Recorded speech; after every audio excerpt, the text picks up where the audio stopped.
Muy bien, entonces mientras llegan vuestros compañeros, vamos a ir viendo este videito que... Tendrás más que acomodarte tus cascos, asegurarte de que no haya ruido cerca de ti e iniciar el test pulsando. Con la edad se pierde el oído y esto es irrefutable. A esto afectan aspectos como el maltrato al que se somete el sistema auditivo, como usando cascos con la música muy elevada o exponiéndose constantemente al ruido. El ser humano, por lo general, puede escuchar sonidos con una frecuencia de entre 20 y 20.000 hercios, siendo los bebés los que amplían este rango a 22 kHz. Con los años, el oído va perdiéndose. ¿Qué significa esto?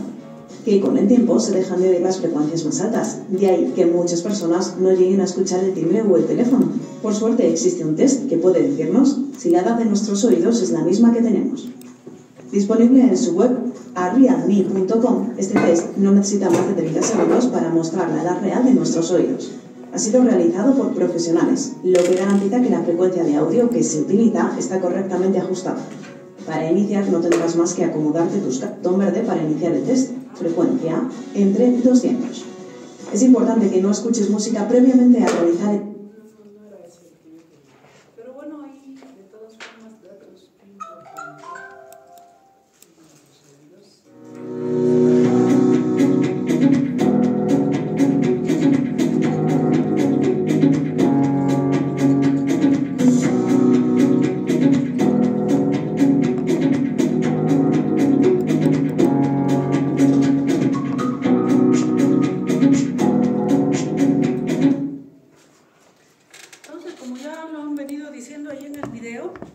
Con la edad va disminuyendo la audición, ¿no? Desde que nacemos. Si nace con un buen oído, por supuesto, porque pueden nacer hipoacúsicos también. Entonces, más o menos estos son los rangos de decibeles en los que uno escucha y ahí tienen más o menos las edades. Claro que en el audiograma, en la audiometría común para diagnóstico, habrán visto que se hace desde 125 a 8000 ¿no?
Me quedan 24. ¿Has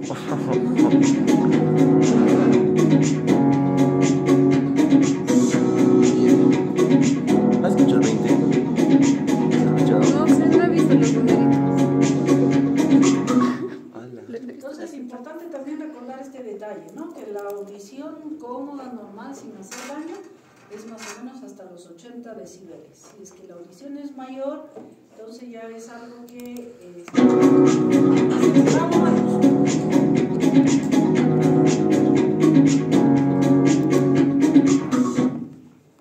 muy bien, entonces ya estamos en la mayoría.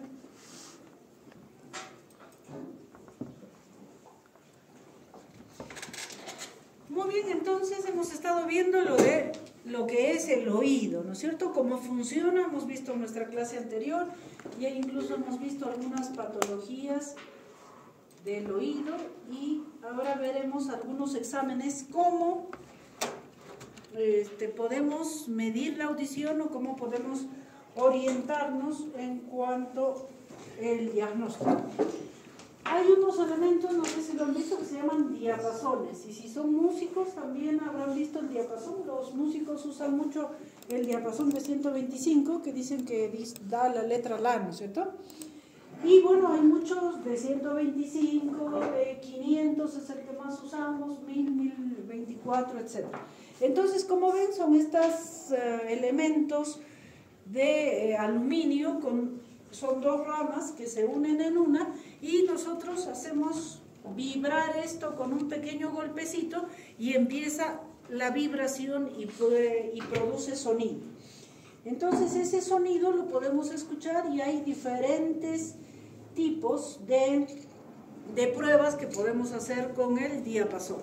Una de las pruebas es la prueba de Rine, en la que se hace vibrar el diapasón y se pone cerca al oído y uno escucha la vibración del sonido. Cuando termina, ponemos la rama sobre el mastoides, entonces eso debemos seguir escuchando. Ya hemos visto en nuestras clases anteriores cuál es, este es el Rine, ¿no? Vía aérea, vía ósea, la forma de medir. Ya hemos visto en los esquemas anteriores que hemos visto el oído externo y medio, la transmisión es vía aérea, ¿no es cierto? Y a partir de la ventana oval para atrás la transmisión es vía ósea. Entonces esto es lo mismo que se está haciendo. Cuando nosotros golpeamos el diapasón empieza a vibrar y produce sonido, que lo podemos escuchar. Ahí, ¿qué tipo de transmisión está ocasionándose o ocurriendo? Aérea. Aérea. El sonido está viajando a través del aire y está haciendo la transmisión fisiológica, ¿no?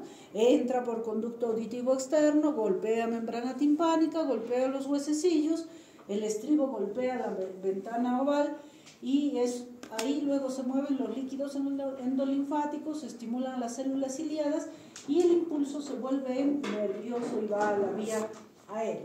En cambio aquí, miren, la rama del diapasón está apoyado en el mastoides. Entonces, esa transmisión del sonido, ¿qué vía es? Ósea. Ósea, exactamente. Entonces el sonido está yendo directamente a la cóclea a través del mastoides. Entonces ese mismo principio se usa también cuando hacemos el audiograma. Entonces, dependiendo de cómo escucha el paciente, si escucha vía aérea mejor que la vía ósea o si hay diferencia entre ambos oídos, bueno, se puede hacer el diagnóstico, ¿no? Si es de vía aérea o de vía ósea y cuál de los oídos puede ser el hipoacúsico. La otra prueba que conocemos es la prueba del test de Weber. El diapasón se pone directamente, puede ser en medio de la frente o se pone en el diente o en el mentón. Entonces la transmisión es vía ósea directamente al oído y lo que buscamos ahí es simetría de la audición. Si el paciente escucha cuando le estamos posando el diapasón sobre el hueso directamente. Otra de las pruebas que también ya la mayoría que han rotado, bueno, a estas alturas todos han rotado, es la logoaudiometría, ¿no es cierto? Entonces la logoaudiometría es una prueba en la que se mide básicamente la comprensión de la palabra. Entonces, como habrán visto, existe una lista para este examen, una lista generalmente de palabras bisílabas estudiadas por los expertos que nosotros vamos a ir diciéndole al paciente y el paciente debe repetir la palabra.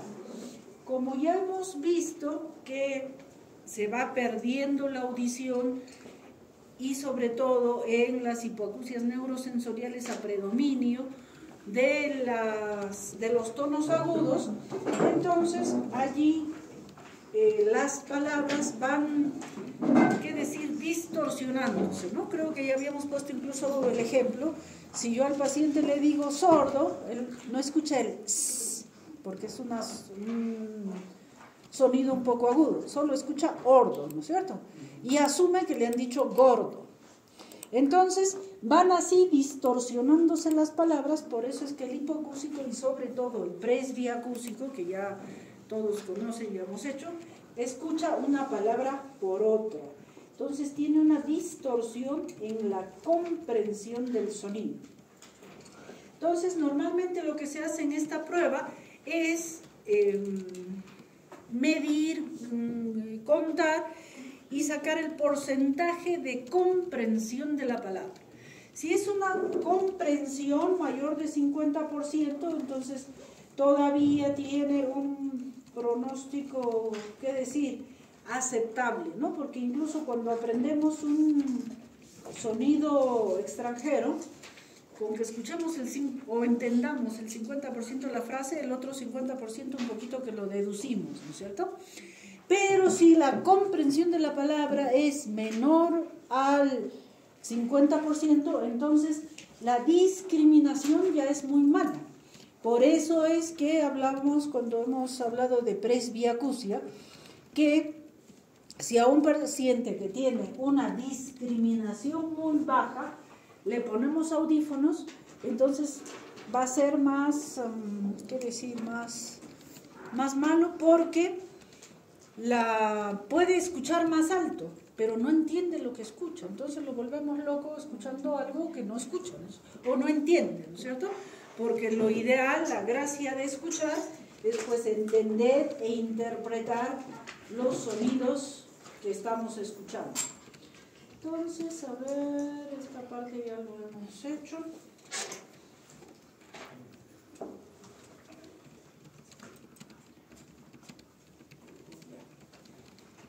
Audio.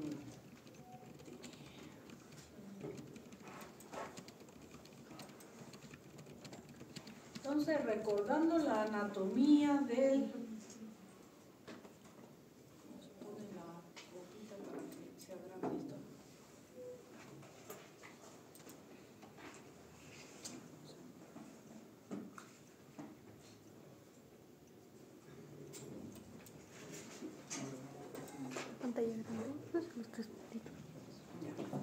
Bueno, otra prueba que tenemos es la impedanciometría o la timpanometría. Entonces, impedanciometría viene de medir la impedancia, vale decir la resistencia, en este caso de la membrana timpánica. ¿Cuándo usamos este examen, la impedanciometría o la audiometría? Básicamente cuando sospechamos de patología del oído medio. Entonces, en esos casos nos es útil la impedanciometría. Para eso generalmente es útil a veces tener previamente la audiometría tonal y liminal, que ya la conocen todos. Entonces, ¿con qué se usa? Este aparato que se llama impedanciómetro o timpanómetro, que tiene por aquí, por esta sonda, van a tener un parlante, un micrófono, un manómetro y este auricular, ¿no es cierto? Entonces, ¿en qué consiste? En que yo esa sondita que acaban de verla, la pongo en el conducto auditivo externo, sellando el conducto como ustedes ven, y entonces dentro de eso hay a su vez estas 3 o 2 vías. Por una de ellas sale el sonido, vale decir sonido, y mueve la membrana timpánica. Y ese movimiento, esa onda de retorno que hace la membrana timpánica, regresa al aparato y eso es medido por este voltímetro, y entonces eso nos da unas gráficas. Estas gráficas nos dan un posible diagnóstico o qué cosa está pasando en ese oído medio. Este que ven en verde se llama curva A y es la curva normal. Si ven, el vértice está en un eje central, en 0, y sus ramas van de menos 200 hasta más 200. Entonces, esta curva, la verde, es la curva A, que es normal. ¿Qué quiere decir? Que ese tímpano se mueve adecuadamente. En cambio, tenemos esta otra, más pequeñita, que la ven en amarillo, que se ve curva AS, que es mucho más plana, que significa que hay algún grado de resistencia en el movimiento de la membrana timpánica, aunque su eje es normal. Si vemos este que se llama curva C, que está desplazado a la izquierda, eso es muy típico de la patología que ya han expuesto vuestros compañeros, de la otitis media serosa. ¿Qué significa? Que hay líquido dentro del oído medio y eso genera esta curva desplazada al lado izquierdo.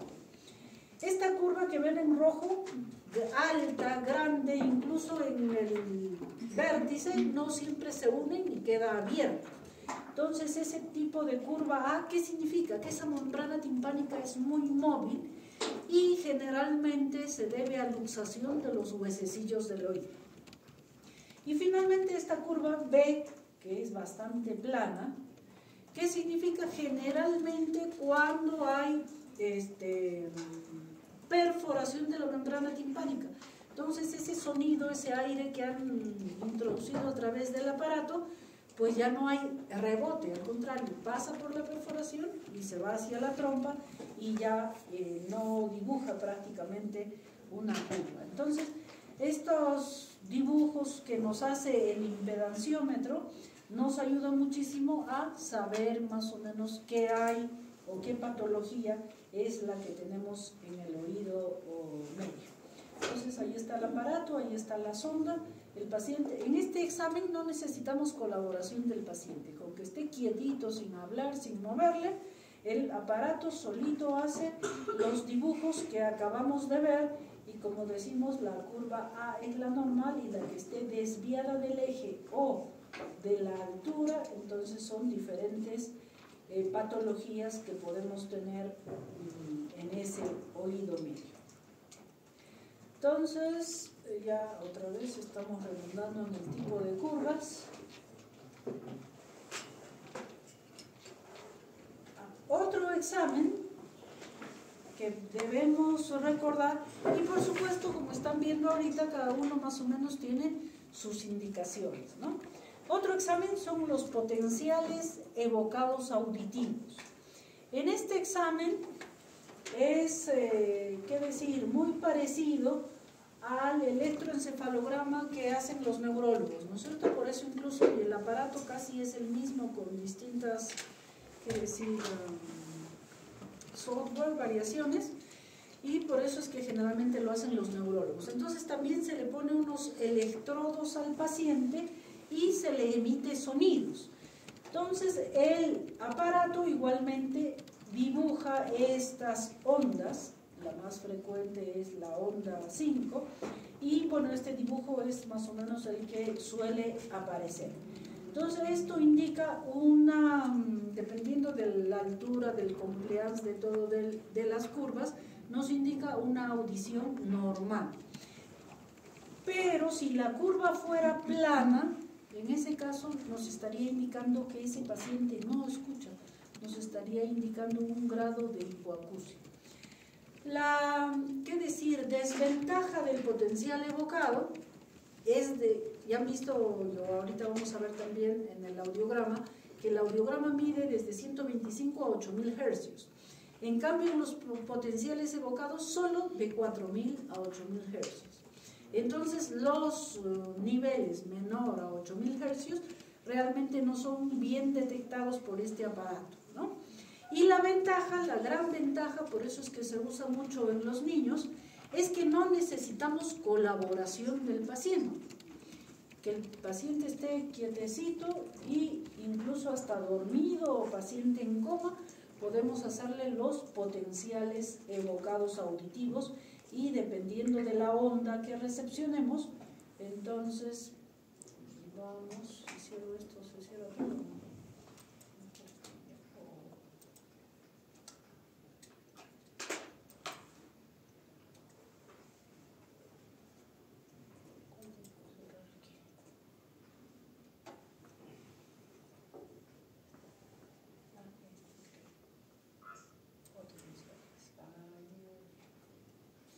Bien, entonces vamos a reiterar un poco el examen que ustedes ya conocen y de paso ir viendo las consecuencias que puede tener el sonido alto. Entonces, ya hemos visto en nuestra clase pasada de que el sonido es básicamente ondas, ¿no?, que vibran a través del aire, que es lo más común porque es donde estamos. Entonces, que eso, si es que el sonido es muy intenso, puede causar algunas lesiones. Hemos visto las explosiones, por ejemplo, que incluso pueden causar perforación de membrana timpánica.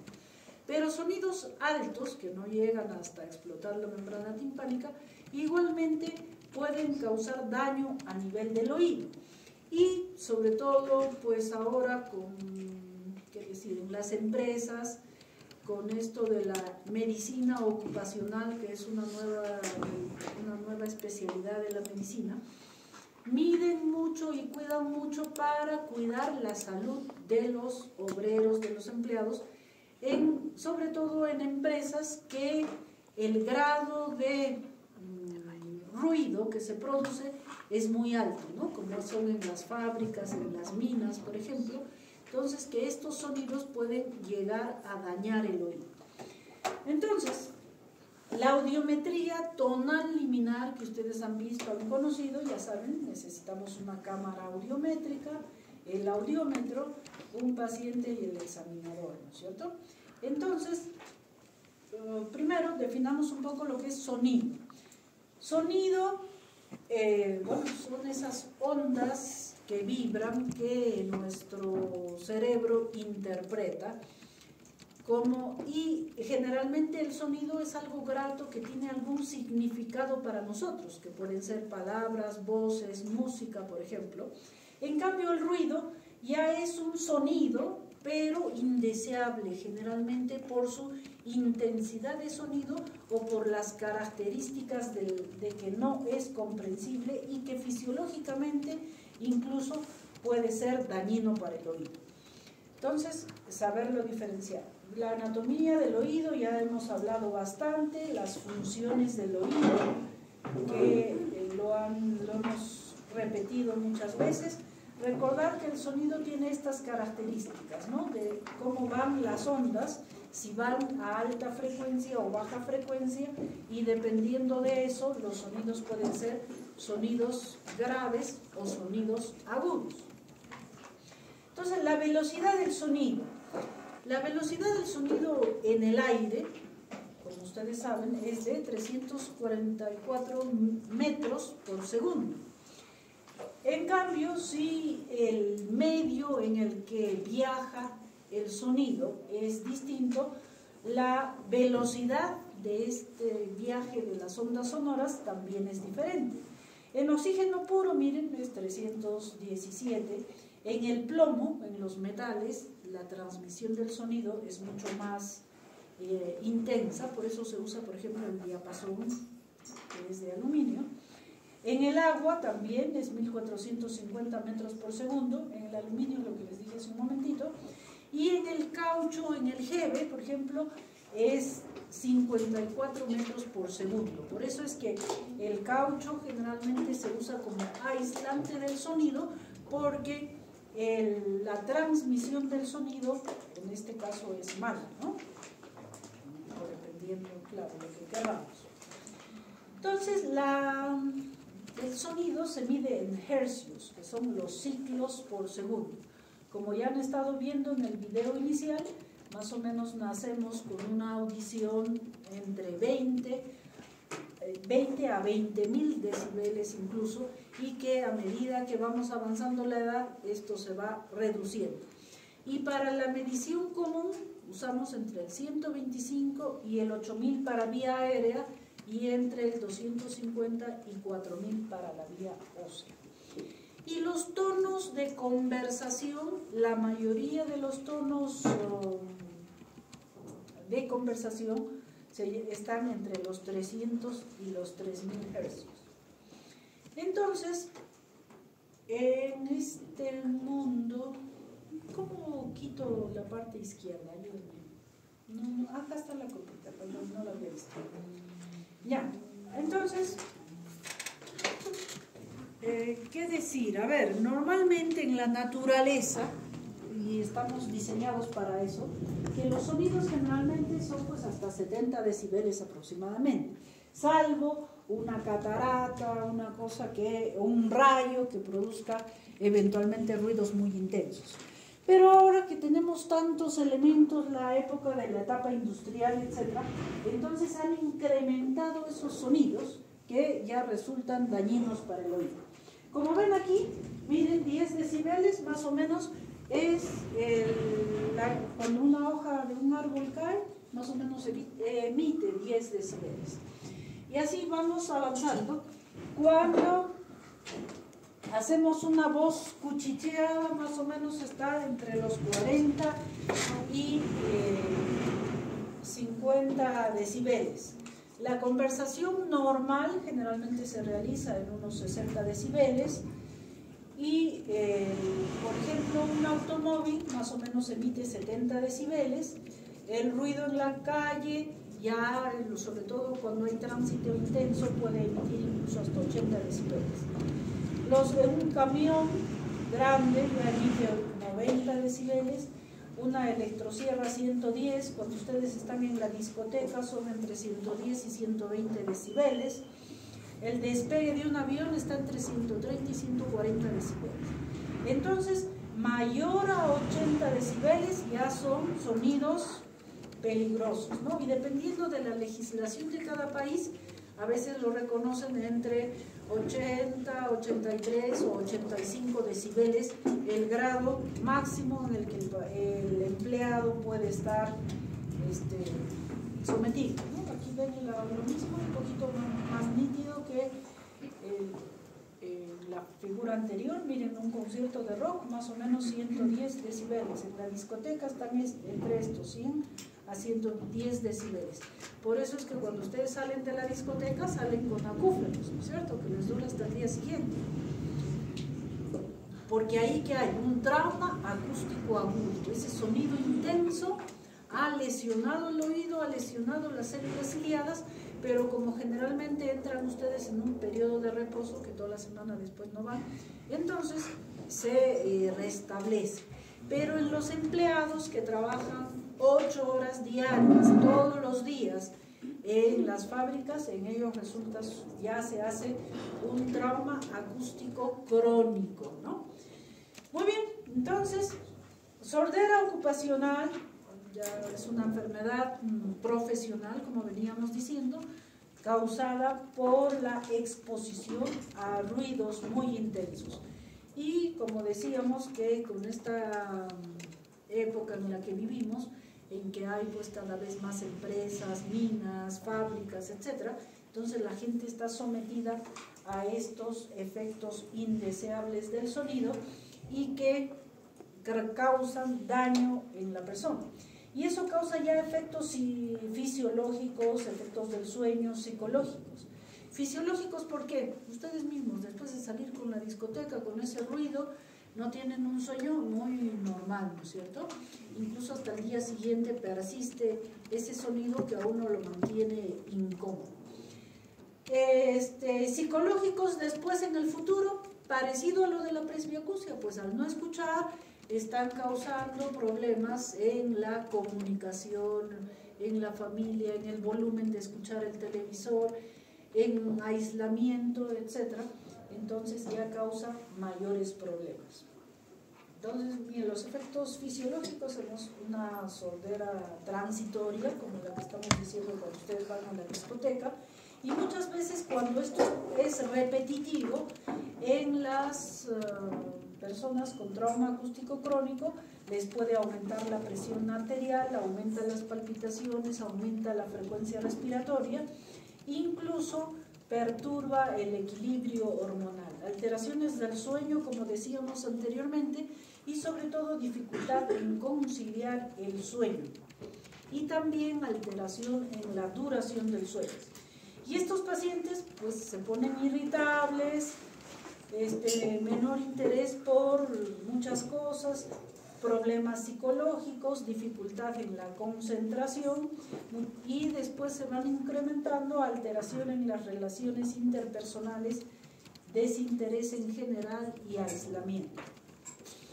Entonces, existen, también ya lo hemos estado viendo, algunos elementos que son ototóxicos, vale decir que causan lesión, que causan daño a nivel del oído. Entonces aquí tienen, por ejemplo, una lista de metales, de otros elementos, gases, de solventes, que cuando están sometidos durante un tiempo prolongado pueden causar ototoxicidad. Entonces, ya hemos dicho, cuando el sonido es muy intenso, entonces para eso están los médicos ocupacionales, que dependiendo de cómo es la intensidad de sonido en cada una de las áreas de estas fábricas, de estas minas, entonces distribuyen al paciente si ya tiene algún tipo de daño, o dependiendo de la intensidad del sonido, cuánto tiempo el paciente o el empleado puede estar sometido a ese sonido. Entonces puede trabajar 8 horas al día si es que el nivel no supera los 85 decibeles. Si es 84, ya 4 horas, 2 horas si es 91, 1 hora 94, etc. Y si fuera 100 decibeles, 15 minutos, aunque esto depende, como hemos dicho, de la legislación también de cada país, ¿no?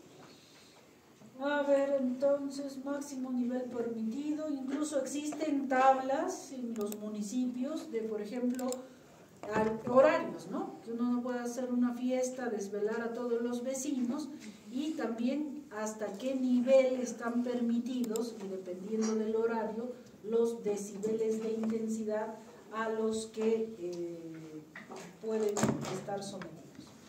Entonces, la audiometría tonal liminar, como ustedes saben, necesitamos de una cámara audiométrica y del audiómetro, que ya lo han conocido. Entonces, audiometría, medición de la audición, que lo hacemos con este aparato. Y el audiograma, por cierto se nos borró, es esa cuadrícula que ustedes han visto donde vamos a dibujar las respuestas del paciente. ¿Qué necesitamos para hacer una audiometría? En cuanto a equipo, la cámara audiométrica, porque ustedes saben que es una cámara sonoamortiguada. ¿Qué quiere decir? Que disminuye la entrada de sonido externo dentro de la cámara. Un audiómetro calibrado, por supuesto, el audiograma, el papel donde vamos a hacer el dibujo, y los lapiceros rojo y azul, porque ya saben que hay que diferenciar el oído izquierdo y derecho. ¿Qué color es el derecho? Rojo. ¿Y el azul? Azul. Muy bien. Y el izquierdo azul. Muy bien, entonces siempre, como en todo, hay que hacer una pequeña anamnesis, aunque cuando han indicado la audiometría se supone que ya han hecho la anamnesis y el examen general, ¿no es cierto? Tienen que haber hecho una otoscopía. Lo ideal, sobre todo cuando los fines de esta audiometría son fines ocupacionales, porque finalmente, ¿para qué se hace esto de la salud ocupacional? Para que después el empleado no pida indemnización, ¿no? Me quedé sordo por vuestra culpa, me tienen que pagar no sé cuánto. Entonces, para prevenir esa sordera, y los empleados también se ahorren las indemnizaciones. Entonces, para esos fines lo ideal es que tener un reposo auditivo de 12 horas. O sea que de la discoteca no van a salir a hacerse la audiometría directamente, sino que tener un reposo de unas 12 horas por lo menos. Entonces, ya esto lo han visto, al paciente hay que instruirle que cuando escucha, aunque sea bajito, levante la mano del oído que escucha. Existen los pulsadores, lo habrán visto en las cámaras audiométricas, pero a veces el paciente está escuchando de un oído, nosotros estamos estimulando el otro, pero él responde nomás. Entonces, por eso a veces mejor es con la mano, para que nos demos cuenta si efectivamente está escuchando del oído que queremos, ¿no? Ahora, antes de entrar a la cámara, lo ideal, pues, los pabellones auriculares libres, sin aretes, sin lentes, nada que obstaculice la colocación de los auriculares o del vibrador. Si es que un paciente, por ejemplo, tiene supuración del oído, no sería lo ideal hacerle audiometría. Primero, porque ya seguro que tiene subacusia. Segundo, de que esa pus va a contaminarte los audífonos, que debemos usarlo en otros pacientes, ¿no? O si tiene una fractura de cráneo, ponerle el vibrador o apoyarle los audífonos le va a causar gran dolor. Muy bien, ya habíamos visto que esto se... Bueno, que en cuanto a hacer la audiometría, tenemos la vía aérea, que corresponde a qué oídos? Vía aérea. Externo y medio. Externo y medio, muy bien. Y la vía neurosensorial u ósea, el oído interno, ¿cierto? Entonces, generalmente al paciente le empezamos por el oído mejor, y si dijera que están iguales, pues empezamos con el oído derecho. Como ya han visto, empezamos en la frecuencia de 1000, que es la central, de 20 decibeles, vamos aumentando de 10 en 10, y cuando hay respuesta, ahí vamos jugando con los 5, ¿no? Disminuir 5, aumentando 5, hasta lograr más o menos el nivel en el cual sea la respuesta correcta. Entonces, siempre después de hacer el 1000, vamos a los graves. Hay que repetir el 1000, si es que hubiera una diferencia mayor de 10 decibeles, habría que hacer de nuevo, porque a veces el paciente se confunde, o primera vez si se está haciendo, pues todavía no es muy, qué decir, experto en responder, y puede haber mucha variación. Entonces se hace nuevamente, ¿no? Entonces, ¿qué más? La interpretación del audiograma. El audiograma es este dibujo, en este caso es un oído izquierdo. Ya hemos visto también que menor a 20 decibeles es normal, que la mayoría de ustedes creo que la han tenido cuando se han hecho la audiometría, y de 20 a 40 es una hipoacusia leve, de 40 a 60 una hipoacusia moderada, 60 a 80 una hipoacusia severa, mayor a 80 una hipoacusia profunda, y cuando no escucha, no hay respuesta, es una anacusia o hipoacusia, anacusia o cofosis. Bien, en este caso, miren, la vía nerviosa está menor a 20, está normal, y la vía aérea es la que está baja. Entonces, ¿qué significa? Que el nervio está funcionando bien y hay una hipoacusia, ¿qué decir? Antes, vale decir, en el oído externo medio, por eso es una hipoacusia conductiva.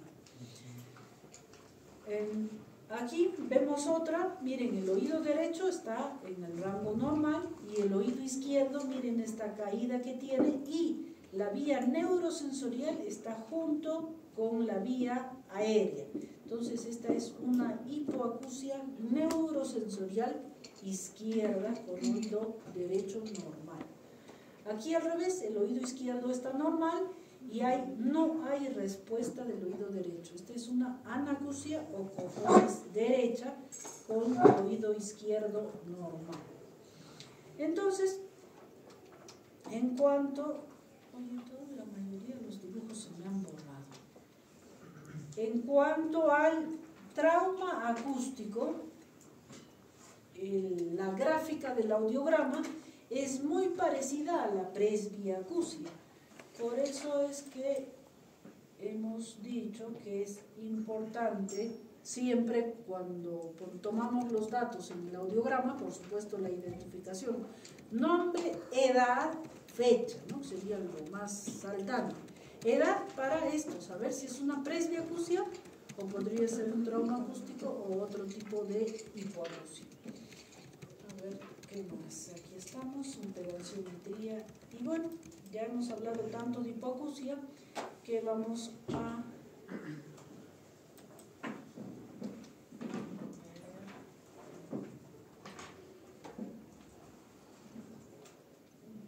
Entonces, si hablamos de hipoacusia, ya hemos visto, ¿no? Oído externo y medio nos da una alteración de conducción, de transmisión. Entonces se llama por eso, si hubiera alteración aquí, hipoacusia conductiva, hipoacusia de transmisión o hipoacusia de vía aérea también. Y si los dibujos nos dan alteración de oído interno, vamos a tener una hipoacusia de percepción, hipoacusia neurosensorial o hipoacusia de vía ósea. Entonces aquí bien claro se ve cuáles son los lugares de si tenemos cada una de las hipoacusias. ¿Y dónde está? Si tengo una hipoacusia conductiva. A ver, díganme 10 ejemplos de hipoacusia conductiva. ¿Por qué habría hipoacusia conductiva? Por tapón. Tapón de cerumen, ¿qué más? Otitis Media cerosa. aguda. Cuerpo extraño dependería del tamaño del cuerpo extraño. Si el cuerpo extraño deja espacio,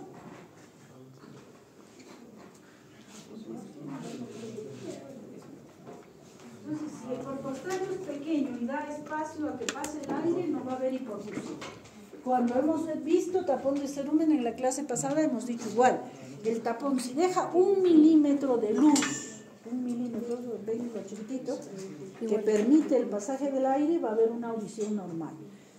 Muy bien, a ver, entonces ya me han dicho, Tapón. otitis, tapón, Cuerpo extraño grande. cuerpo extraño grande que ocluya, podría ser un algodón que ocluye totalmente. ¿Otra? Otitis. Anotia. Podría ser un forúnculo, doctora. ¿Un qué? Forúnculo, sí. No, forúnculo no, porque forúnculo ¿qué es? Una es otitis media, otitis externa localizada. Del conducto el forúnculo está solo aquí, no cubre la luz.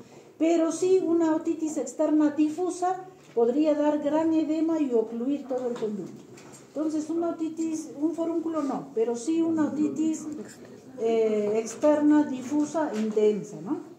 A ver, ya vamos como 4, faltan. Perforación de membrana timpánica, otra.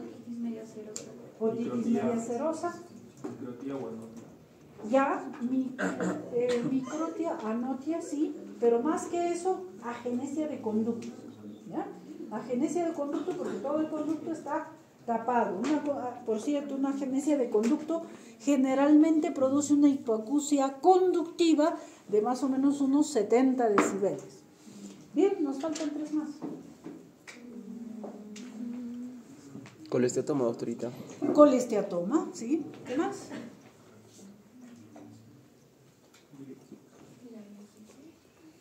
¿Qué? Laringitis, sordera. Otitis. Perforación, ya lo dijeron. Y perforación también no podría ser. ¿Perdón? Y perforación del conducto auditivo. Eso se llama agenesia de conducto auditivo, que ya lo hemos dicho. ¿No es cierto? Agenesia de conducto, no está perforado. Muy bien. Entonces, ahora, otros ejemplos de hipoacusia neurosensorial. 10 ejemplos, rápido. Presbiacusia. ¿Otro? ¿Qué? Bueno, presbiacusia. Ya, fractura. Ya, ¿otra? ¿Trauma qué? Le falta apellido. Un trauma sería fractura. ¿Otro? Acabo de explicarlo. ¿Qué cosa hemos hablado ahorita? Y ahorita hemos tocado un tema. Trauma acústico. ¿Otro? Tumor, pero ¿tumor dónde? Si el tumor está en oído externo, oído medio, daría hipoacusia conductiva.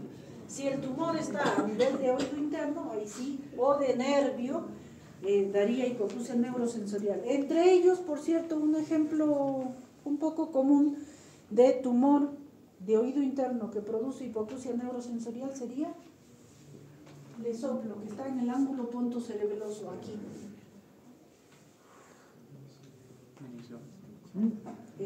Más que meningioma, neurinoma del acústico, aunque lo más correcto sería schwannoma. Schwannoma del acústico, ¿no? A ver, ya vamos 5, nos faltan. Ya una neuritis, por ejemplo, y esto ya lo hemos hablado también, el herpes zóster, ¿no es cierto? El herpes zóster causa alteración de piel, de conducto auditivo, etc. y daña el nervio coclear e incluso el facial.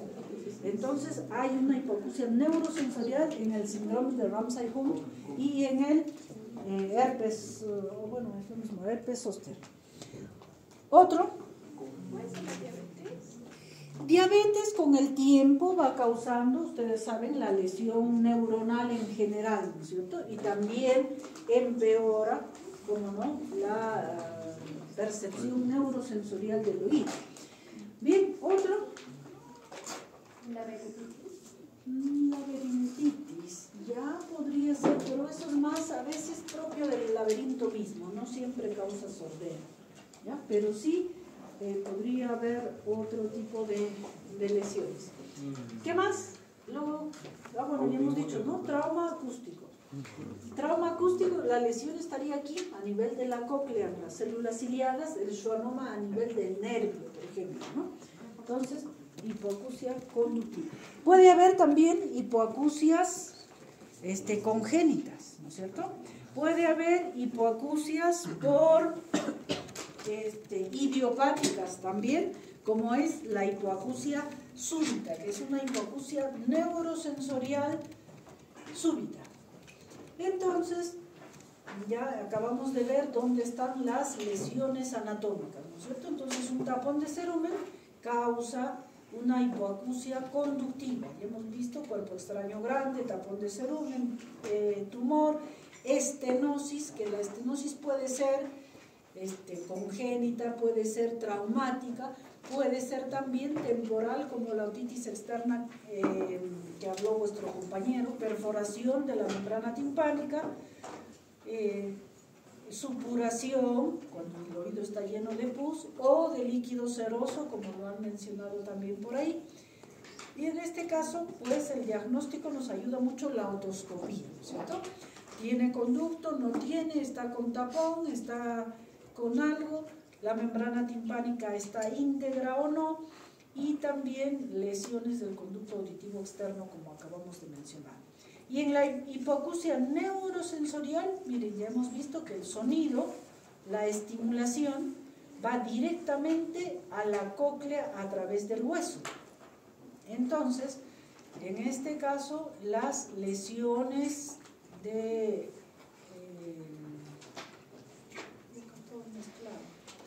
las lesiones del nervio dan lo que se llama hipoacusia de percepción neurosensorial y ósea, ¿no es cierto? Entonces aquí la alteración va a estar a nivel del órgano de Corti, como es la presbiacusia, como es el trauma acústico, a nivel del nervio auditivo, como hemos dicho, los schwannomas u otro tipo de tumores, y también a nivel de la corteza cerebral, que también esto está en la presbiacusia, por ejemplo, por eso es que se altera también la comprensión de la palabra.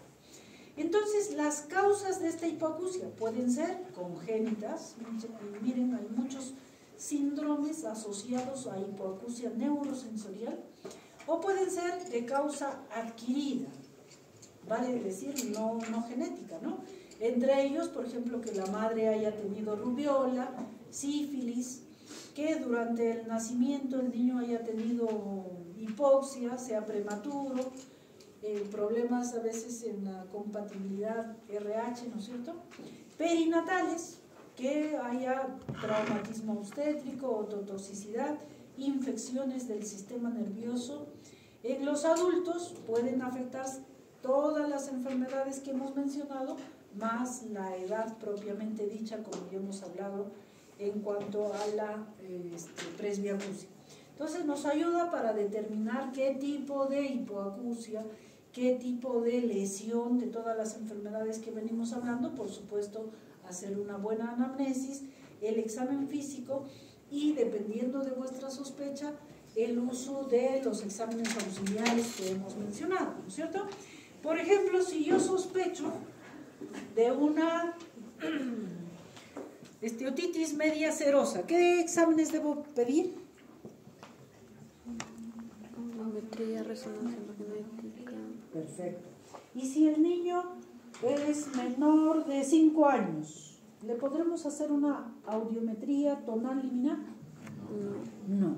Esa es la, qué decir, pequeña desventaja que tiene, porque la audiometría tonal liminar es una de las mejores pruebas porque te mide si es conductiva, si es neurosensorial, y desde 125 hasta los 8000 Hz.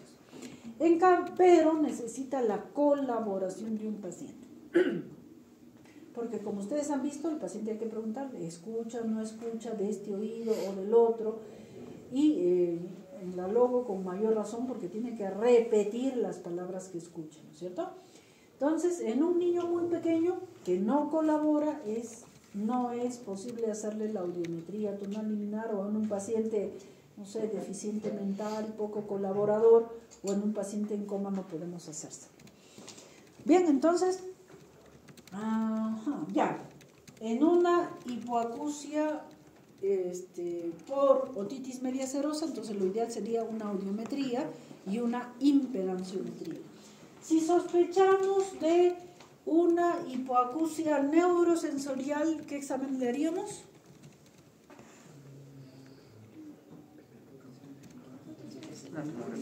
Audiometría si se puede, y si es muy pequeño, o que nos ayude a diferenciar los potenciales evocados auditivos, ¿no? Entonces, para saberlo diferenciar. A ver, los diapasones son útiles, pero lo supera la audiometría tonal liminar, fuera de que ustedes no van a tener la disponibilidad de los diapasones, a menos que sean músicos, ¿no? Entonces, las imágenes, ¿en qué casos nos ayudan? No en todos los casos, hay que pedir dependiendo de lo que vemos. Por ejemplo, si tenemos una otitis externa localizada, un forúnculo, como dijo vuestro compañero, no me hace falta una tomografía. Si es una otitis externa difusa, tampoco, ¿no es cierto? Pero si es una otitis externa maligna del diabético, ahí sí, ya para ir viendo su grado de extensión. Si sospechamos de un colesteatoma, como puso vuestro compañero y ha mostrado las alteraciones, también nos es útil. En las fracturas de cráneo, también nos es útil. En los tumores, para saber la extensión y la localización exacta de la lesión. Y el tratamiento, pues, depende de la patología. Si es una otitis externa difusa, ¿qué tratamiento le vamos a dar?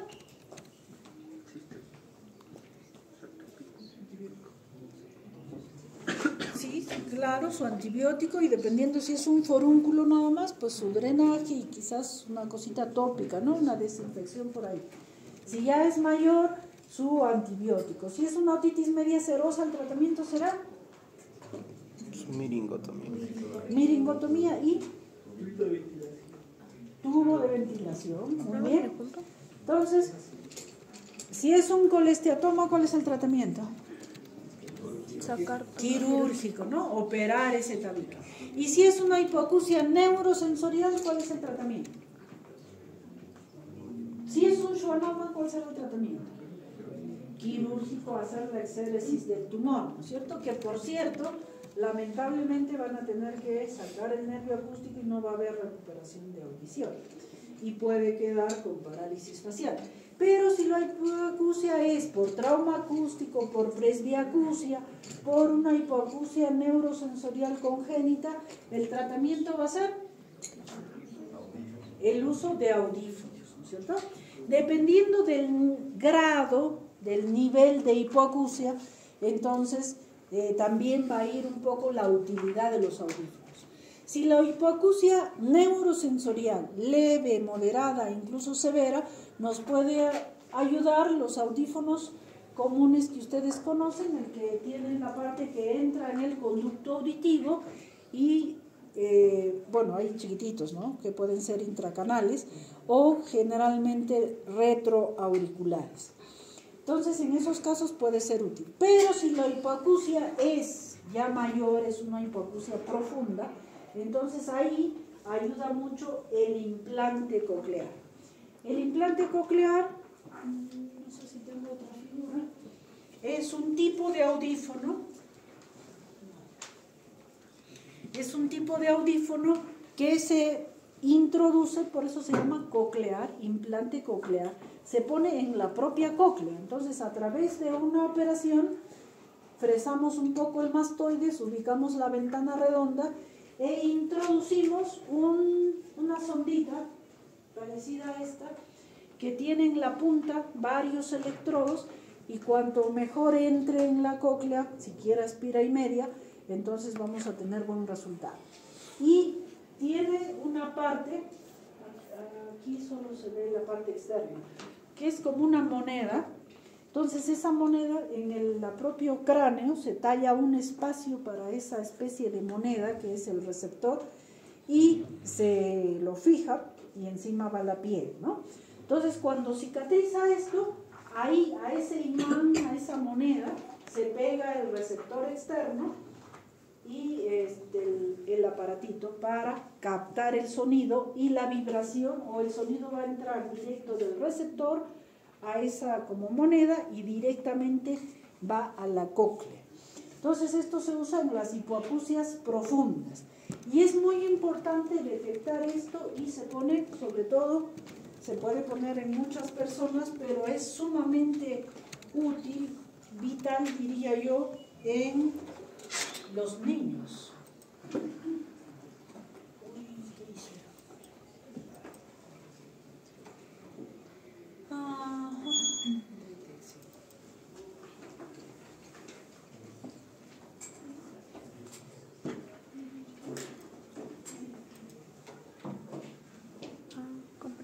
En el amarillito, doctor. Aquí.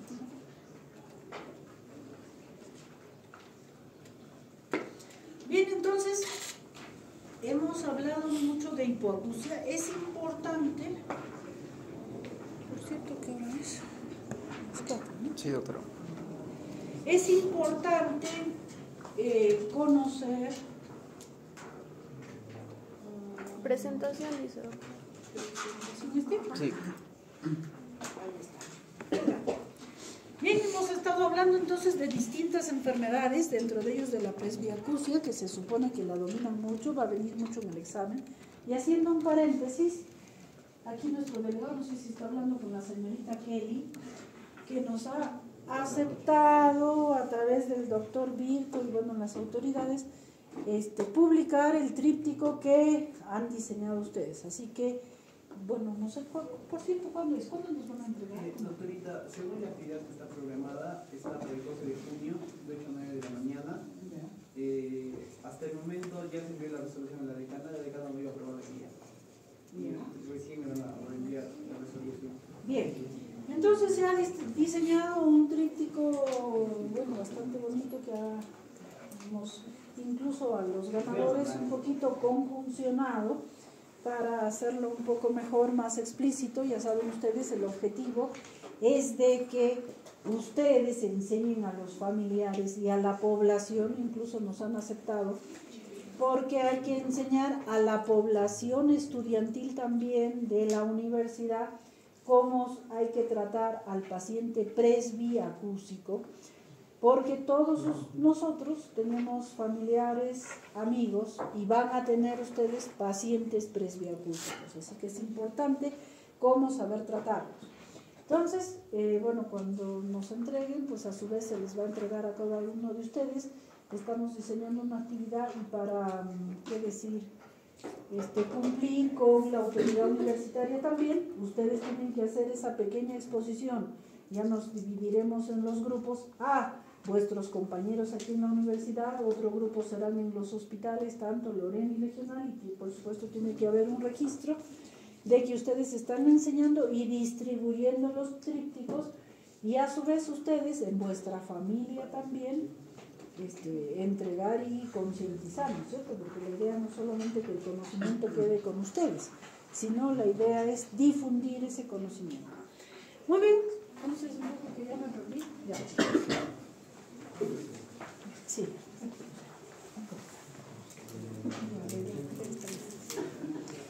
Muy bien, entonces, así como es importante detectar la hipoacusia del presbiacúsico para poderlo ayudar, porque en el presbiacúsico, que ya hemos visto, también hay niveles de hipoacusia. Si el nivel de hipoacusia leve, moderado, podemos ayudarlo con el audífono para también disminuir su deterioro cognitivo y disminuir la repercusión psicológica emocional. Mira, tu enamorada le das cuentas después, ¿no? Es que estoy solicitando de un curso de baja Entonces voy a llamar un rato. Bueno, entonces, ya me perdí otra vez. ¿Qué estábamos? El paciente presbiacúsico. Bueno, entonces ya saben que el presbiacúsico, y también pasa lo mismo con el paciente de trauma acústico profundo, del trauma acústico crónico, vale decir, de los empleados que trabajan en empresas, etcétera, que están expuestos al ruido, les pasa lo mismo que al presbiacúsico, pero muchas veces más jóvenes. Entonces, igualmente va a traer su trastorno psicológico de, ya hemos visto, alteración del sueño, de alteración en la comunicación, de aislamiento, y finalmente van a tener depresión. Y por cierto, con ese componente depresivo nos ha ayudado la autoridad para publicar nuestros trípticos. Bien, entonces es importante por eso hacer una detección precoz en cuanto al trauma acústico, a la presbiacusia, y también en otro tipo de paciente como es el paciente pediátrico. Ya hemos hablado que el lenguaje es un efecto imitativo a lo que oímos, ¿no es cierto? Si no oímos, no hablamos. Y si oímos, repetimos lo que oímos. Si escuchamos ruso, pues hablaremos ruso. Si escuchamos chino, hablaremos chino, ¿no es cierto? Entonces, es importante para desarrollar el lenguaje tener una adecuada audición. Entonces, motivar a los médicos, a ustedes, a que hagan una detección precoz y oportuna de los pacientes para poder hacer el tratamiento correctivo correspondiente, ¿no es cierto? Entonces, a nivel del niño, siempre tener en cuenta las probables causas de la hipoacusia, en este caso del niño, ¿no? Alteraciones de tipo sindrómico, que son muchísimos, por cierto. Los albinos, cuando tienen un mechón blanco, muchas veces se pueden tener relación con la hipoacusia. Uno de los síndromes, el síndrome de Walsburg, por ejemplo, en el que el paciente tiene una fisonomía más o menos atractiva, tiene curiosamente un ojo de un color y el otro del otro, puede ser verde y marrón o azul y verde, en fin, tiene los discromía, un ojo tiene un tipo de color y el otro tipo otro tipo, y además un mechón blanco, y este tipo de síndrome se asocia también con hipoacusia. Alteraciones de enfermedades de la madre, ¿no? Tuberculosis, paludismo, el citomegalovirus, la toxoplasmosis, alcoholismo, o que la madre haya recibido elementos ototóxicos como ven aquí. Problemas perinatales, vale decir, en el momento del nacimiento, que haya alteración pues, en la anatomía de la madre, desproporción cefalopélvica, procedencia de cordón, placenta previa, etc.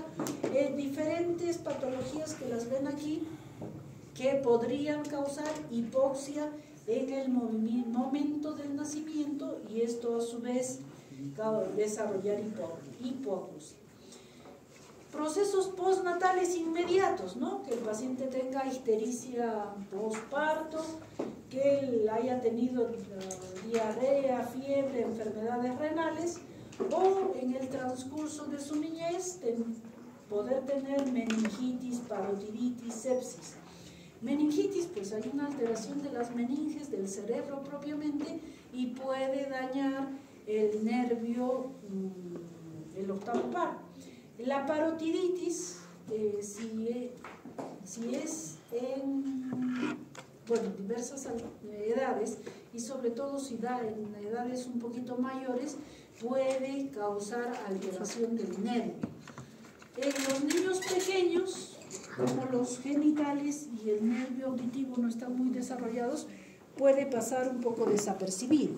Pero, por cierto, haciendo otro paréntesis, ¿hace cuánto? Unos 5 años más o menos ha habido una epidemia, no sé si han sabido, de parotiditis en los colegios, los adolescentes con parotiditis. Y muchos de ellos han quedado con con sordera neurosensorial y también con orquitis, como saben que el virus de la parotiditis puede afectar, ¿no? Casos de sepsis, coqueluche, varicela también, herpes zóster, que pueden causar hipoacusia neurosensorial. En algunos casos, problemas, como ven aquí, influencia, poliomielitis, laberintitis, o afecciones del oído medio, o también haber recibido ototóxicos, ¿no?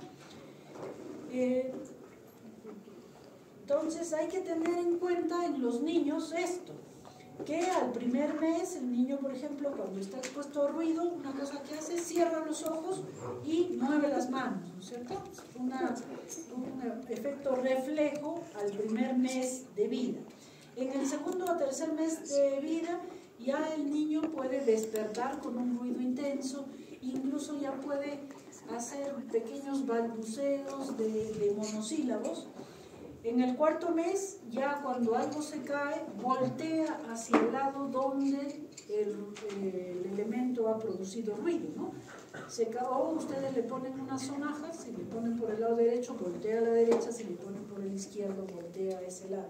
Y por cierto, cuando hagan esa prueba, evitar el efecto visual, pues si el niño ve la sonaja, ya va a seguirlo visualmente y no auditivamente.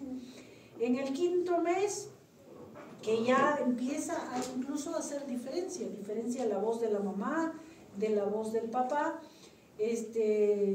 gira la cabeza cuando escucha voces, incluso se ríe, ya manipula y sigue los juguetes sonoros, por ejemplo, ¿no? A los 12 meses ya debe decir palabras el niño, ¿no? Dice mamá, papá, teta, etc. Puede escuchar conversaciones, ya más o menos puede hacer un pequeño intento hasta de vocalizar algunas palabras, ¿no es cierto? Y mayor de 18 meses ya emite palabras, dice mamá, quiero pan, quiero leche. Entonces, si a estas edades no dice lo que estamos mencionando, si a los 12, 18 meses este niño no dice mamá, papá, entonces hay que preocuparse, ¿no es cierto?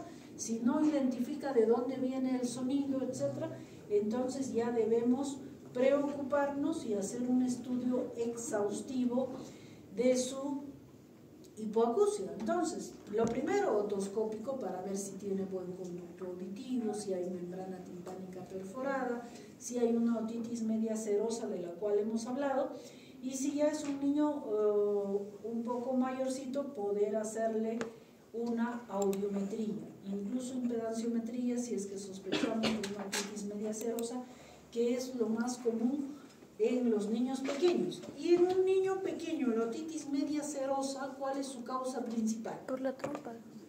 Que está horizontalizado. Hipertrofia adenoidea.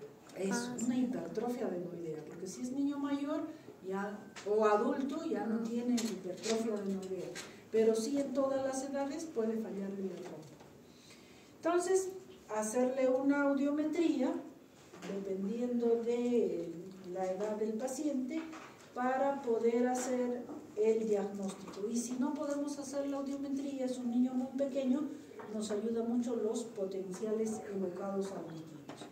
Entonces, y dependiendo si hacemos el diagnóstico, hacer la rehabilitación correspondiente. Si detectamos que es una otitis media serosa, le haremos su adenoidectomía, le haremos su miringotomía y colocación de tubos de ventilación para restablecer esa hipoacusia, ¿no? Si detectamos que ya es una hipoacusia neurosensorial, entonces le pondremos sus audífonos. Y si este niño tiene una hipoacusia neurosensorial profunda, hay que ponerle implante coclear. Y lo ideal es identificar esto antes de los 2 años de edad. ¿Por qué? A ver, no tengo más. Existe, dependiendo de esto, de la etapa en la que la hipoacusia se produce, existe una hipoacusia prelocutoria o prelingual. ¿Qué quiere decir? Pre es antes, ¿no es cierto? Y locutoria o lingual viene del lenguaje. Entonces, si la hipoacusia se produce en una etapa antes de que este paciente aprenda el lenguaje, entonces este niño se puede quedar sordomudo. Esos son los sordomudos. No son mudos porque no les falle el aparato fonador. Son sordomudos porque no han escuchado. Entonces, no pueden emitir un sonido que no conocen, y menos interpretarlo, ¿cierto? Entonces es muy importante detectar una hipoacusia prelocutoria, o sea, antes de que se establezca el lenguaje. O, sí. Quería preguntar si esos implantes son permanentes o si cambian cada cierto tiempo. El implante coclear se lo pone a través de una operación, generalmente tiene una duración prolongada y depende también de todas formas del uso y del cuidado que se tenga, ¿no? Entonces, relativamente los implantes cocleares son relativamente nuevos, tienen unos 20, 30 años que tienen más o menos el tiempo de vida. Ahora, lógicamente, cuanto más modernos, lo están diseñando para que tenga mayor durabilidad. Pero si por alguna razón se malograra, pues habría que cambiarlo. Y más que cambiar el implante que está dentro, es el receptor, ¿no? Pero si por alguna razón hubiera infección, hubiera alguna cosa, pues bueno, habría que cambiar todo, ¿no? Bueno, ya nos perdimos, estaba yo en otro tema. Estábamos en la hipoacusia prelocutoria o prelingual, ¿cierto? Que es importantísimo detectar. Esto es antes de los 6, 7 años. Existe otro tipo de hipoacusia que le llaman perilocutoria. ¿Qué quiere decir? Peri alrededor, ¿no? Entonces, alrededor de la etapa en que se afianza el lenguaje. Y esta edad generalmente es entre los 6 y los 7 años de edad. Si es que no aprendemos a hablar hasta los 7 años de edad, el lenguaje, no vamos a tener lenguaje. O si tenemos por alguna razón una hipoacusia antes de los 7 años, el lenguaje que aprendimos lo vamos a perder, ¿ya? Entonces, eso es importante. En cambio, en la hipoacusia poslingual o poslocutoria, que seríamos todos nosotros, si nosotros por alguna razón perdiéramos la audición, no vamos a perder el lenguaje. Pero si un niño pierde la audición antes de los 7 años, ese va a perder el lenguaje también. Y si no aprendió a hablar, peor aún, pues si no escucha, no va a aprender nunca a hablar, ¿no es cierto? Entonces, por eso es muy importante que ustedes aprendan a sospechar y detectar una hipoacusia pre- y perilocutoria, ¿ya? Porque tenemos casos que en el hospital nos llega pues un pacientito que no sabe hablar y ya tiene 5 o 6 años. Entonces, y si a ese no le ponen su implante coclear pronto, pues no va a aprender a hablar y va a ser un sordomudo, ¿no es cierto? Y va a tener una discapacidad para toda la vida. Entonces, por eso es súper importante que ustedes aprendan a detectar eso. Y repetirles una vez más que si el niño no habla, hay que sospechar de patología auditiva. Porque a veces nos recibimos niños que han estado, no sé, años en terapia de lenguaje y cosas así, o el paciente dice, mi hijo ya tiene 5 años y no habla, seguro que es porque tiene frenillo en la lengua, por ejemplo. Entonces, no es así. Entonces, para que ustedes como médicos no se les escape ese importante grupo prelingual o perilingual y poderlo detectar a tiempo, ¿no? Muy bien, ¿hasta ahí alguna duda, pregunta, chicos?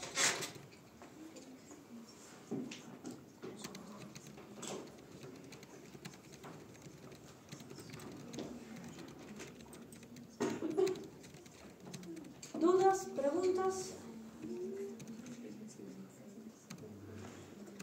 Bien, entonces ya hemos estado mencionando un grupo de patologías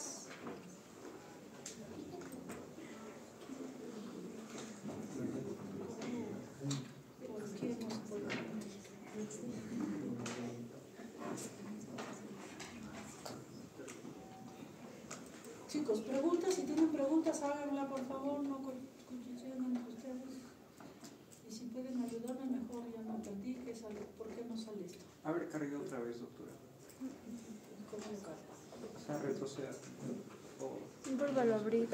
Con ese. No se puede.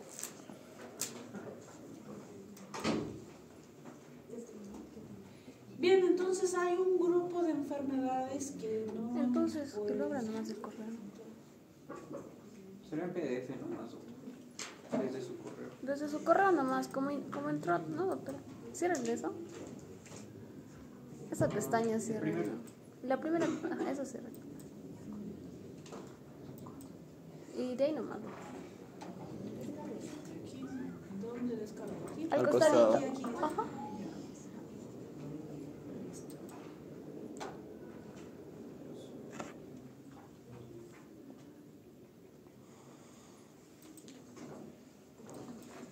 Bien, entonces ya hemos estado viendo que existe patología congénita, vale decir que desde la formación intraútero este paciente va a tener algún tipo de defecto. Pueden haber puramente hipoacusias neurosensoriales, algo pasó con sus células ciliadas o con su nervio auditivo y no escucha adecuadamente. O pueden haber otro tipo de patologías que causan diferentes malformaciones desde la vida intrauterina. Puede ser de que no se forme el conducto auditivo externo, de que haya malformación en los huesecillos del oído, que haya malformación a nivel de la cóclea y a nivel, bueno, esto creo que incluso ya lo han mencionado antes, ¿no? Del ectodermo derivan conducto auditivo externo, la capa externa de la membrana timpánica, el laberinto membranoso.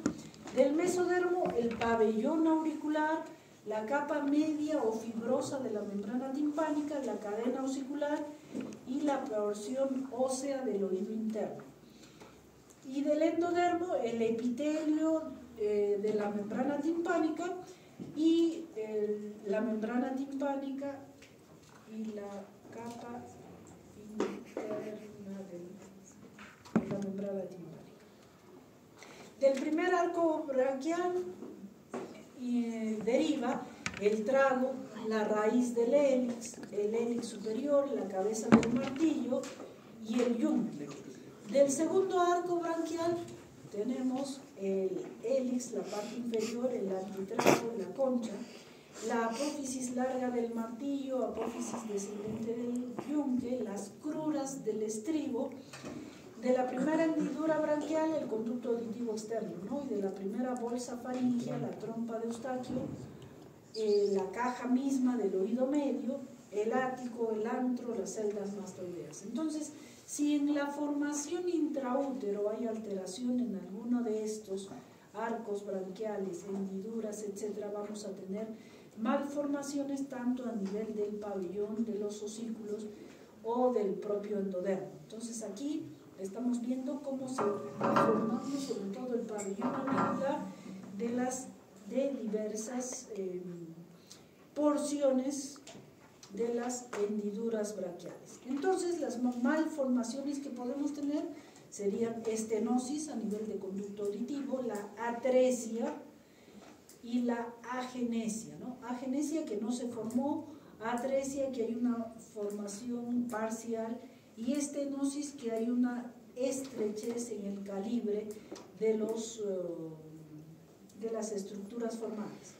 Entonces, la atresia del conducto auditivo externo es una de las formaciones más comunes de las malformaciones congénitas, ¿no? Más comunes que hay a nivel de conducto auditivo externo. Vale decir A, que no se formó, y tresia, orificio, que no se formó ese orificio. Entonces, miren, normalmente cómo es el conducto auditivo y cuando hay malformaciones parciales o totales del conducto auditivo. Y otras malformaciones que generalmente se asocian con diagnósticos sindrómicos, ¿no?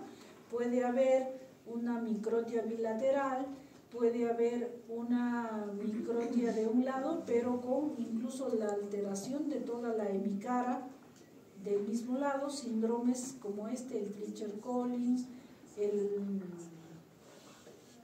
Goldhart, etcétera, que pueden tener diferentes alteraciones. Miren, en este no se formó ni el conducto ni el pabellón auricular, o sea, oído externo no tiene. Igual en este otro, estas son afecciones un poco raras. Uno de 10.000 nacidos vivos puede tener este tipo de patología. Lo más común, alteraciones solo en la formación del pabellón auricular y agenesia de conducto. Entonces otros pueden tener más o menos apropiadamente formado el conducto auditivo externo, como aquí hay una oreja bastante aceptable, pero no hay conducto auditivo externo, ¿no?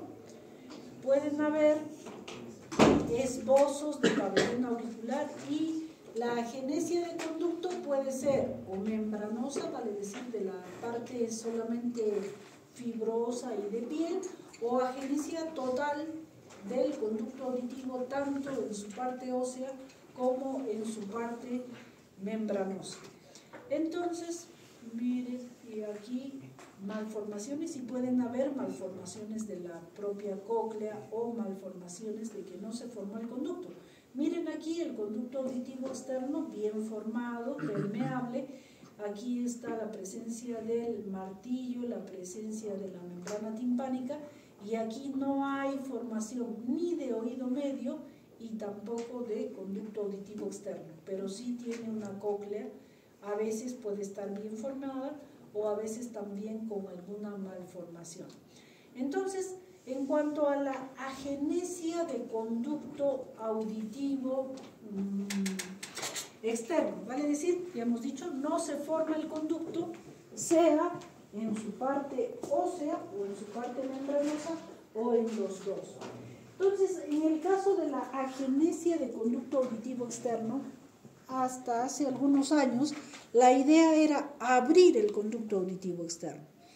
Y al abrir el conducto auditivo externo, lamentablemente, también al haber esa malformación, hemos visto, haciendo un paréntesis, que por el mastoides discurre el nervio facial haciendo varios codos y varias, bueno, tiene un trayecto muy importante a través del hueso petroso, ¿no es cierto?, del mastoides. Entonces, al haber una malformación, también el camino del facial estaba alterado.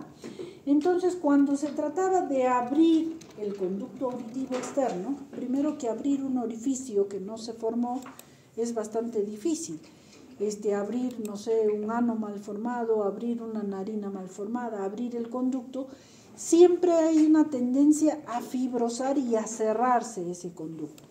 Entonces, las operaciones del conducto auditivo externo eran bastante trabajosas y a veces no solo en un acto quirúrgico, a veces necesitaban 2, 3 operaciones para finalmente abrir el conducto auditivo externo.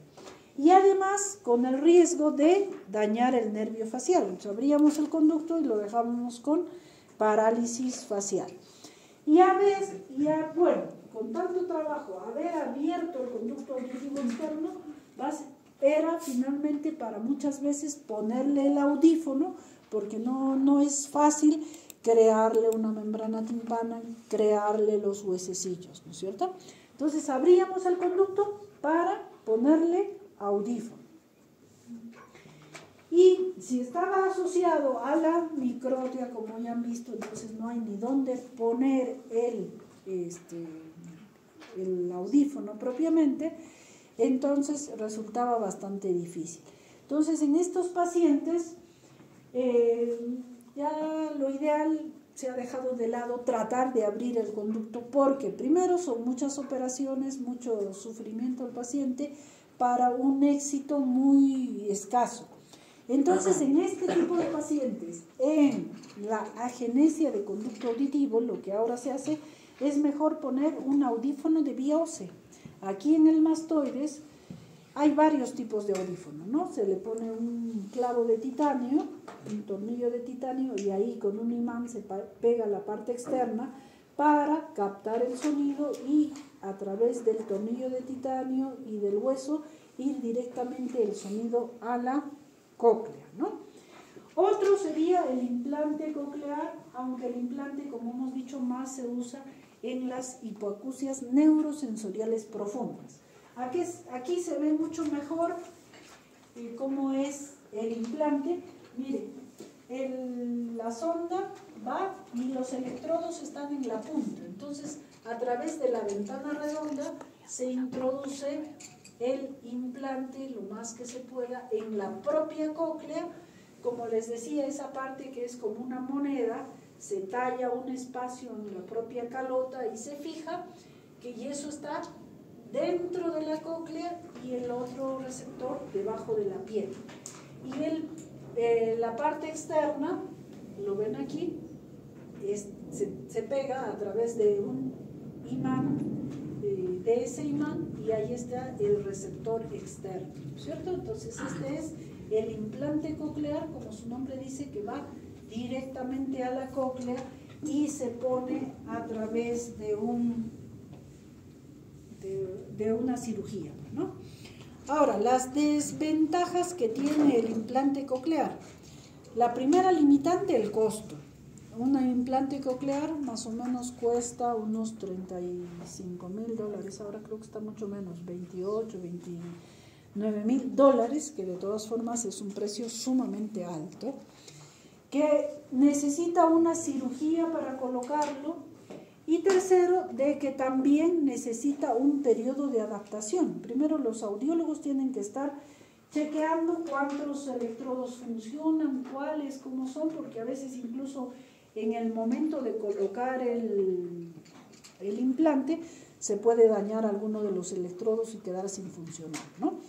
Y finalmente necesita un periodo de adaptación, y sobre todo si es de niño, hay que aprender, hay que enseñarle a escuchar prácticamente. Entonces necesita un periodo de terapia de varios meses para que regulen el implante y el paciente también aprenda a escuchar y a identificar estos sonidos.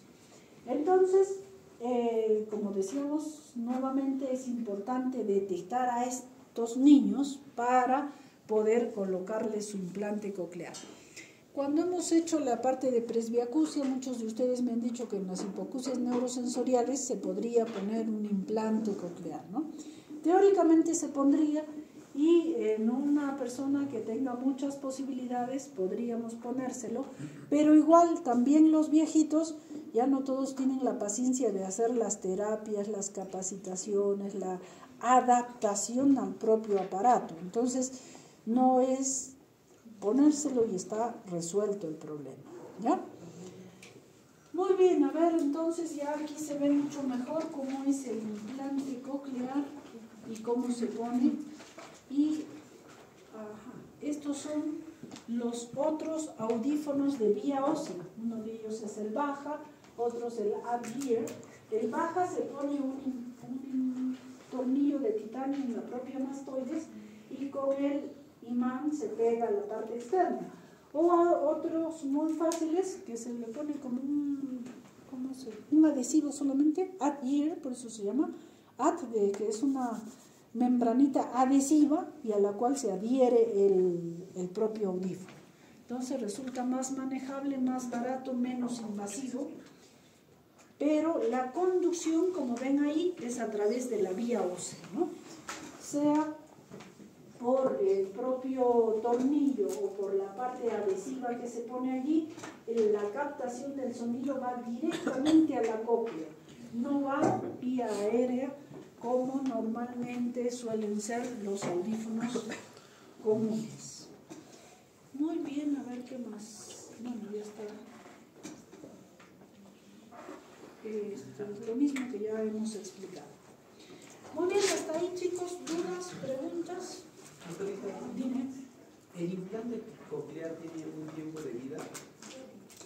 Eso es lo que veníamos diciendo. Igual que los audífonos comunes, los que ustedes conocen, cada vez la tecnología está mejorando, ¿no? Cada vez los hacen mejores, de mayores canales, de mayor tiempo de duración, que los modernos que ya no usan pilas, que ya se le recarga directamente con la corriente, con una batería interna, etc. Entonces los implantes cocleares, los primeros, tenían o tienen una duración de unos 20, 30 años y ahora los están haciendo con una duración mucho mayor. Entonces, y también, como en todo, depende de la fábrica, ¿no? Y depende más que eso del cuidado que tenga el paciente. Los pacientes que tienen implante coclear, por ejemplo, no pueden pasar por los aeropuertos por ese detector de metales porque se desconfigura. No puede entrar a un resonador magnético porque igual desconfigura el implante. Entonces tiene sus limitaciones y tiene sus cuidados, ¿no? Si al paciente le pones el implante y al día siguiente lo metes en el detector de metales del aeropuerto, ya lo malograste. Pero si lo cuidan bien, dura 20, 30 años, ¿no? Y los audífonos comunes igualmente, si los cuidan bien, duran 10, 15 años. Si en la primera, no sé, semana lo pisas, lo metes a la ducha, pues ya se te malogró. Depende mucho también del cuidado que se le dé al aparato y del mantenimiento. Muy bien, otra duda, pregunta. Entonces, otro tema que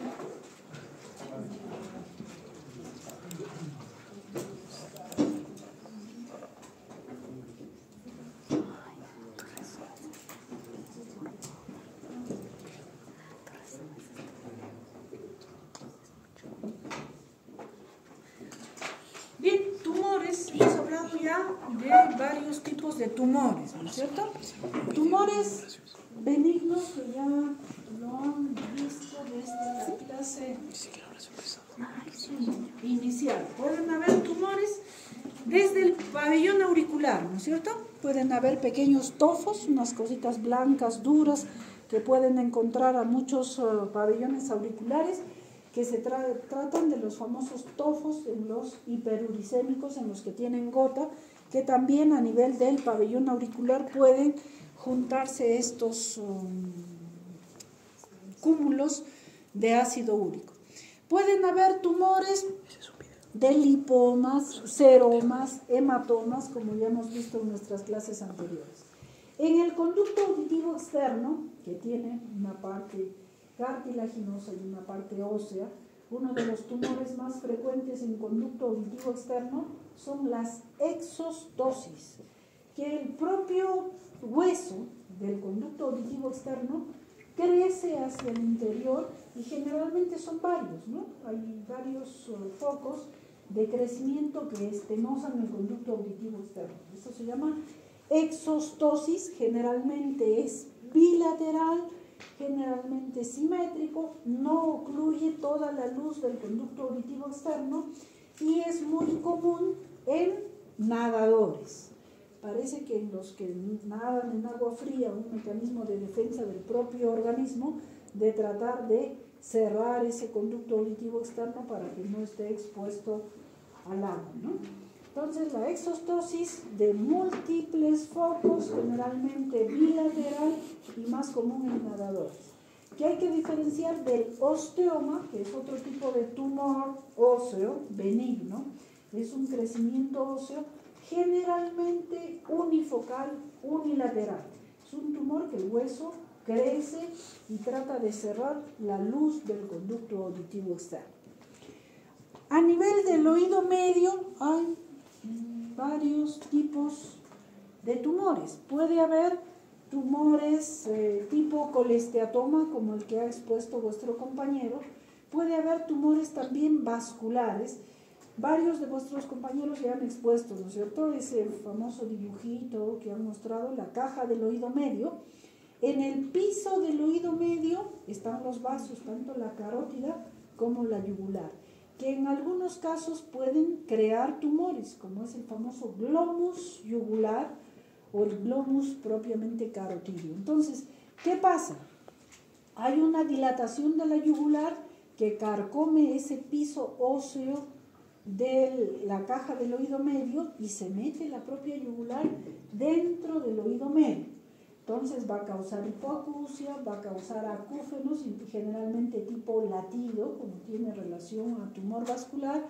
Detrás de la membrana timpánica van a ustedes a ver una masa violácea, muy parecida al hemotímpano, que hay que saberlo diferenciar. El hemotímpano generalmente está en relación a traumas, en cambio el glomus es un crecimiento lento, progresivo, y que puede causar otorragias, ¿no? Otorragias generalmente periódicas y en algún caso otorragia intensa.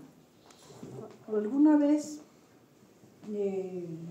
estaba yo operando y la doctora de emergencia me fue a buscar urgentemente y me sacó de sala de operaciones. Era un sangrado intenso, y de ese oído era como un manante, así brotaba la sangre y así en pulsos, ¿no? Y pues incluso ya teníamos el diagnóstico de esta chica, era una chica y estaba embarazada. Entonces hubo que taponarla nada más y bueno, después se le hizo la cirugía, ¿no? Quedó con parálisis facial y con, por supuesto, anacusia de ese oído, pero debido a un glomus yugular.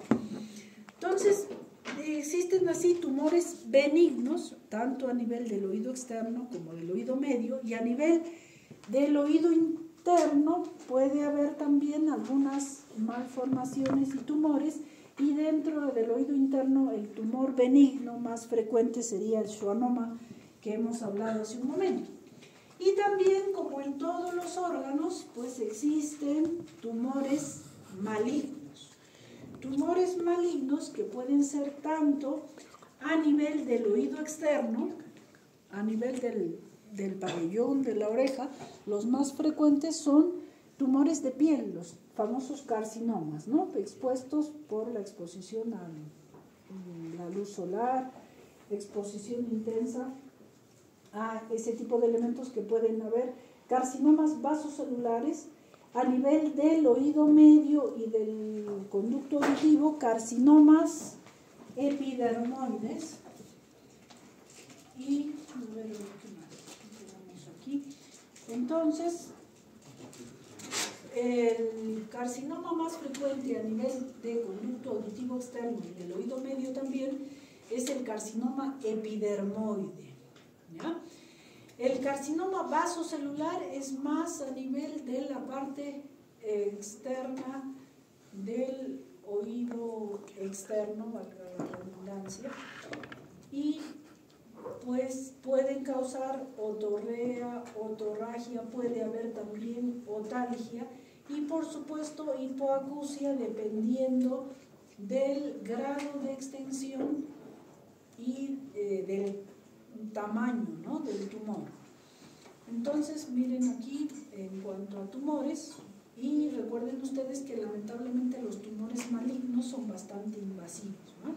Aquí hay un carcinoma del oído medio que está invadiendo toda la mastoides y por supuesto ya presionando y también causando lesión a nivel de la cóclea y del nervio auditivo. Entonces, de poder haber sido una hipoacusia conductiva inicial, al invadir oído medio, ya va a haber una hipoacusia mixta y neurosensorial.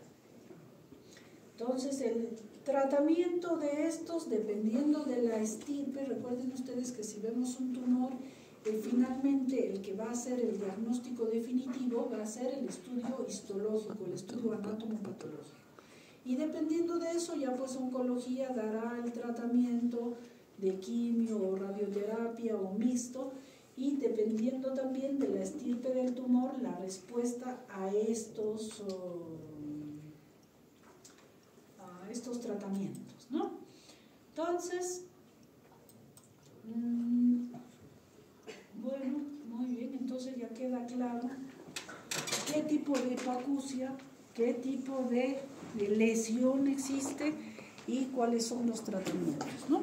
¿Dudas, preguntas, algo más que quieran que se aclare? Por cierto, ¿cuándo es nuestro examen? La siguiente semana. ¿Miércoles qué? 12 de junio, es que ¿Ya? planteé la opción de ser el 12 de junio, pero hay compañeros que no van a poder. Ya. Entonces el próximo miércoles como hoy va a ser nuestro examen. ¿Ya? Y dependiendo de eso, bueno, si es que alguien quiere recuperar su nota, puede hacerlo, ¿no? Ya veremos. Muy bien, entonces, ¿dudas, preguntas? Primero tendremos los típicos en la mano para decir